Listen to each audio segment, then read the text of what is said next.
Bonjour tout le monde, j'espère que ça va bien aujourd'hui. Enfin, c'est vendredi et j'espère que ça s'est bien passé pour vous cette semaine. Et si ça s'est pas très bien passé, qu'au moins ça va bien finir ou qu'il y aura en tout cas une lueur d'espoir pour vous. Du moins, nous, on prie pour ça, Gospel Vie, on prie pour que votre journée se passe bien, mais surtout que tout au long de votre semaine, quelles que soient les situations que vous traversez, même en situation de confinement, même si vous êtes touché de près par la maladie, la prière que nous faisons à Gospel Vie, c'est que Dieu étende sa main et qu'il vous fasse découvrir ou même redécouvrir sa grandeur, sa bonté et à quel point il se soucie de vous et qu'il est capable de prendre soin de vous. Dieu prend soin de vous, il vous aime parce qu'il a mis quelque chose en vous. Et peut-être que vous ne le voyez pas, peut-être que vous n'êtes pas encore tout à fait au clair avec ce que Dieu a mis en vous. Mais aujourd'hui, j'ai un petit cadeau. J'aimerais vous présenter, comme à l'habitude le vendredi, vous présenter un extrait de message qui, j'espère, va vous inspirer aujourd'hui. Et on va commencer dans cet extrait à parler de ce que Dieu voit en vous. Dieu voit quelque chose en vous. En tout cas, j'en dis pas plus. Je vais vous laisser découvrir cet extrait. Et par la suite, on va se reparler et je vais vous faire quelques annonces. D'accord? À tout à l'heure. Dieu voit en toi un potentiel pour des choses qui n'existent même pas encore. T'es-tu déjà posé la question, est-ce qu'il se pourrait que Dieu veut faire avec toi quelque chose qui n'a jamais été fait?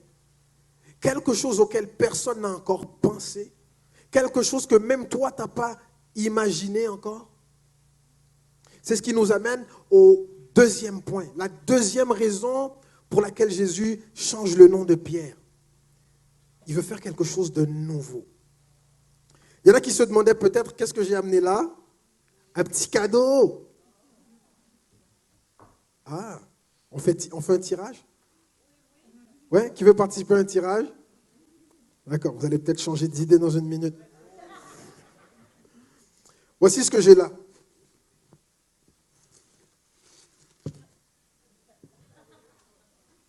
On fait toujours le tirage? Qu'est-ce que j'ai là? C'est quoi ça? Une pierre. Une belle pierre. Qui la veut? Ouais. Qu'est-ce qu'on peut faire avec cette pierre? Edwin dit tout plein de choses. Je vais la poser ici pour l'instant. Je pourrais prendre cette pierre-là et en faire une arme. Lapider quelqu'un. Est-ce qu'on a des volontaires? Non? Ok. Je pourrais faire ça, mais ce ne serait pas une très bonne idée. Si je confie cette pierre à un sculpteur, il va en faire quelque chose de super beau. Si je confie cette pierre-là à Katia Lauture, elle va peut-être peinturer dessus et en faire une œuvre d'art. Après ça, elle va le vendre. Plein d'argent. Si je remets cette même pierre-là à Douglas, il serait capable de construire un bâtiment avec ça. Parce que cette pierre-là, elle est pleine de potentiel. Ça dépend de la vision de la personne à qui je la confie. Pierre pleine de potentiel. Ça dépend de la vision de la personne à qui on le confie. Une simple pierre peut devenir quelque chose de nouveau, quelque chose de grand, quelque chose de beau. As-tu idée de ce que tu peux devenir entre les mains de Dieu? Si tu fais confiance à Dieu, si tu lui confies ta vie, as-tu seulement idée de ce qu'il est capable de faire avec toi? Ton potentiel entre les mains de ton Créateur est immense. Immense. Si toi tu as des limites, Dieu lui n'en a pas. Dieu est capable de prendre une personne qui a de l'air de rien et la mettre à la tête d'un pays. Dieu est capable de prendre un homme qui a de l'air de rien et en faire ton mari. Yes.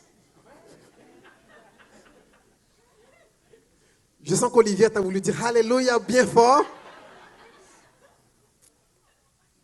All right?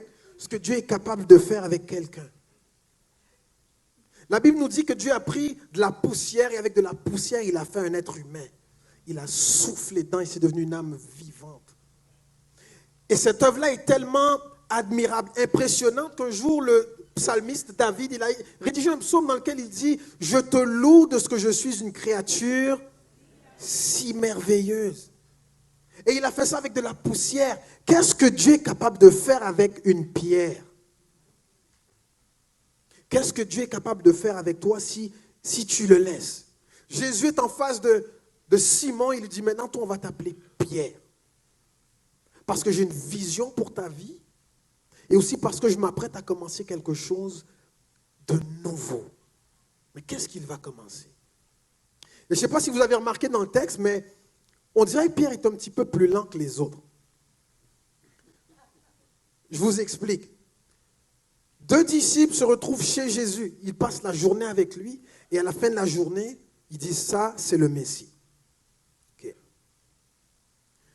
Ensuite, ils vont voir Pierre, ils lui disent on a trouvé le Messie. Ils présentent Pierre. Pierre, il reçoit juste un nouveau nom et il ne dit rien. Après, Pierre, il rencontre un autre jeune homme du nom de Nathanaël. Il le présente à Jésus et à l'instant, sur une seule parole de Jésus, Nathanaël dit ça, c'est le Fils de Dieu. Puis on dirait que Pierre ne dit rien encore. Pierre a pris le temps, peut-être parce qu'il est encore sur le choc du fait que le gars a changé mon nom même. Je ne comprends pas ce qui vient de se passer. Donc Pierre, il observe Jésus et ça a pris un bout de temps. Pierre a dû observer Jésus, il l'a vu faire des miracles, il l'a vu chasser des démons, il a vu Jésus marcher sur l'eau. Et il a pris le temps d'écouter Jésus prêcher. Et après ça, lorsqu'il était seul avec ses disciples, Jésus pose une question, ses disciples, il dit, mais qui dit-on que je suis? Et là, les disciples répondent, il y en a qui disent que tu es tel prophète, il y en a qui disent que tu es Jean-Baptiste, il y en a qui disent que tu es un tel, et ainsi de suite. Et Jésus renvoie la question à ses disciples et il leur dit, ok, mais qui dites-vous que je suis? Il y en a qui avaient déjà répondu à cette question-là le jour où ils ont rencontré Jésus. Mais Pierre avait encore rien dit et c'est lui qui saute sur l'occasion. Dans Matthieu 16, à partir du verset verset 15, Pierre répond, tu es le Messie, le Fils du Dieu vivant. Ok, enfin, Pierre, tu te réveilles. Reviens-en qu'on a changé ton nom, mais il était temps que tu réalises à qui tu avais affaire. Et Jésus lui répond au verset 17, tu es heureux, Simon, fils de Jean, car ce n'est pas un être humain qui t'a révélé cette vérité, mais mon Père qui est dans les cieux.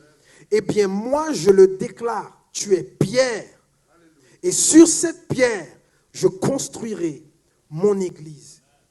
Et même la mort ne pourra rien contre elle. C'est à ce moment-là que Jésus révèle à Pierre pourquoi il a changé son nom. Tu es Pierre.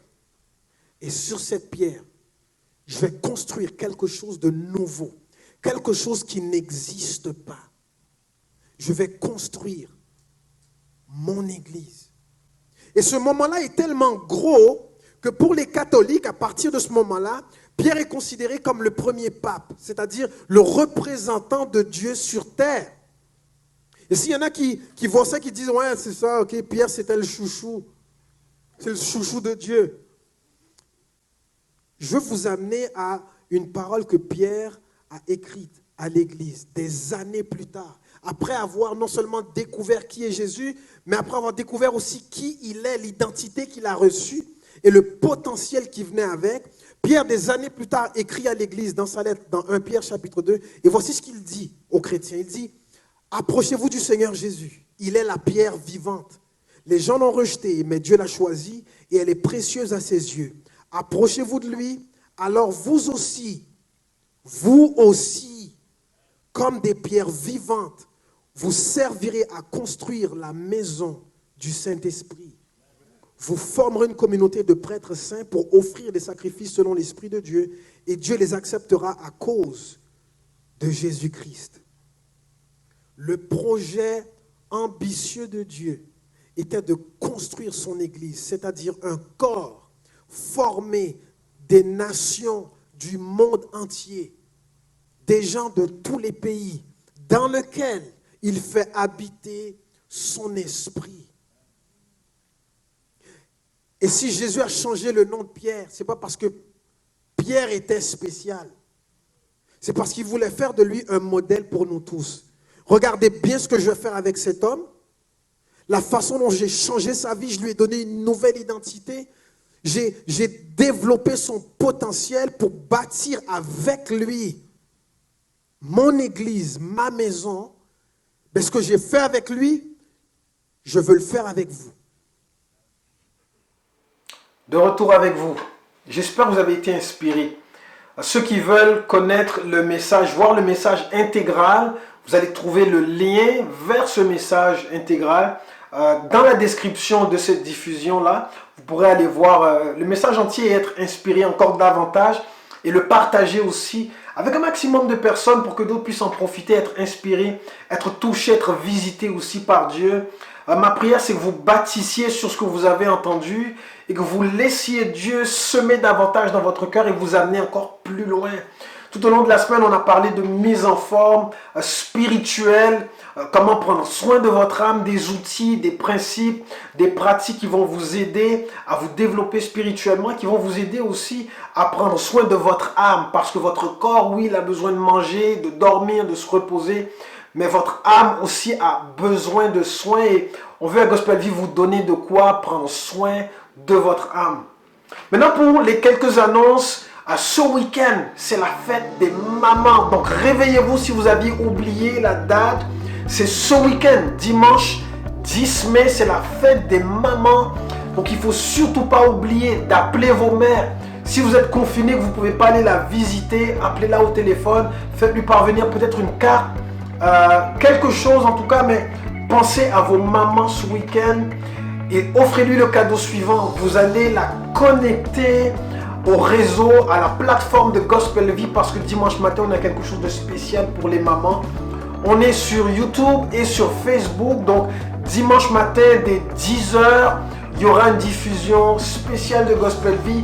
Je vous annonce déjà que la chorale de Gospel Vie sera en onde, je ne peux pas dire ça en onde, sera en ligne en tout cas, pour une prestation spéciale pour l'occasion de la fête des mères.